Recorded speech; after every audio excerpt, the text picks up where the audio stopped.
appelé à s'amplifier parce que nous sommes en train de construire les bases durables d'une économie plus diversifiée, d'une économie plus compétitive et plus attractive.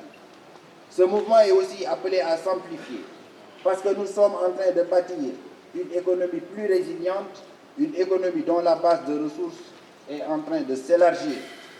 En effet, au-delà de nos ressources inestimables au plan agro-pastoral, halieutique, touristique, artisanal, nos ressources minières, pétrolières et gazières de demain fondent dès aujourd'hui tous les espoirs d'un pays promis à plus de prospérité.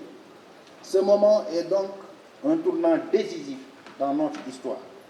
Plus que jamais, nous avons besoin d'une forte mobilisation nationale pour conforter la bonne dynamique d'émergence que nous avons impulsée avec le président Macky Sall pour un Sénégal de tous, un Sénégal pour tous. Nous y arriverons si nous passons à la vitesse supérieure, si nous franchissons un nouveau palier en mobilisant notre jeunesse pour renforcer davantage nos capacités productives. Cette jeunesse est donc notre capital le plus précieux. Nous miserons sur toute son énergie et son talent, que nous stimulerons par les investissements conséquents sur sa santé, son éducation, sa formation, pour mieux développer son employabilité et lui donner toutes les opportunités d'étaler toute la preuve de son génie. Nous y arriverons si chaque citoyen se voit dans le Sénégalais nouveau qui doit accompagner cette dynamique d'émergence. Un Sénégalais bien imprégné des valeurs de référence au triple plan de l'éthique, de la discipline et de l'amour du travail. Ces valeurs de référence que charrient toutes nos cultures et nos croyances religieuses. C'est donc dans notre tréfonds culturel, notre fond commun de valeurs partagées que nous puiserons toute la force nécessaire pour transcender tous les défis. En effet, pour un peuple uni, confiant en ses capacités, un peuple résolu à réaliser ses ambitions, il n'y a point d'obstacle insurmontable. Je réitère donc ici l'engagement solennel du président de la République et de son gouvernement au dialogue et à la concertation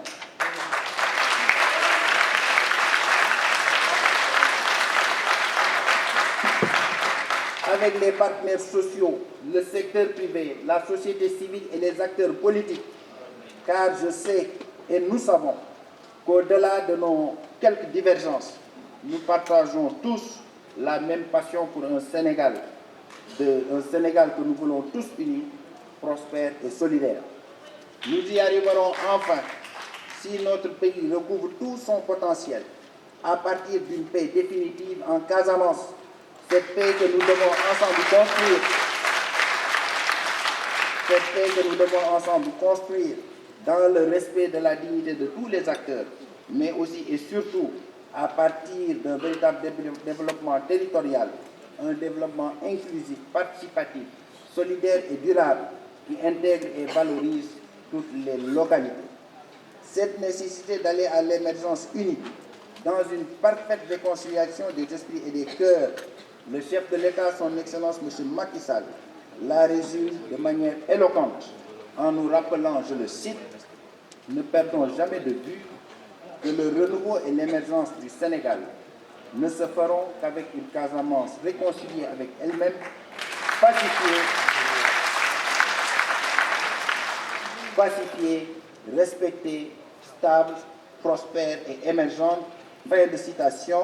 Que la misère du Tout-Puissant se répande sur le Sénégal. Je vous remercie de votre bienveillante attention.